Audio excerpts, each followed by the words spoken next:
இந்த நாள் வந்து எங்களுக்கு வந்து ஒரு உணர்வுபூர்வமா சிவன் கூடவே இருக்கிற மாதிரி ஒரு ஃபீல் இருந்துச்சு.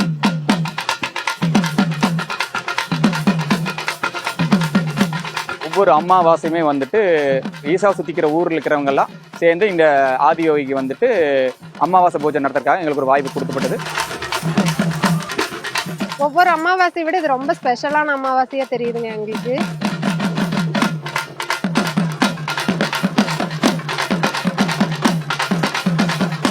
எப்பவுமே ஐயர் தான் பூஜை பண்ணுவாங்க எல்லா கோயில்லையுமே. இங்க நம்ம ஊர் பூஜைனா நம்மளோட மக்களே வந்து அவங்கவுங்க கையாலேயே இப்போ சுவாமிக்கு தொட்டு பூஜை பண்ற அளவுக்கு எங்களுக்கு இந்த வாய்ப்பு கிடைச்சிருக்கு சாமி.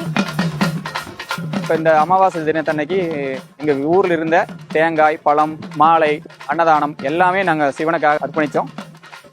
பஜனைகளும் ஆட்டங்களும் பாட்டங்களும் எங்களுக்குள்ள ஒரு ஆன்மீக உணர்வை தூண்டி விடுச்சுன்னு சொல்லலாம்.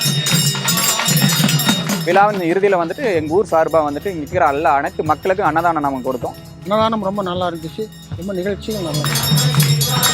இந்த வாய்ப்பை நாங்களுக்கு கொடுத்த ஈசாவுக்கு மீண்டும் ஒரு முறை நன்றியை தெரிவித்துள்ளோம்.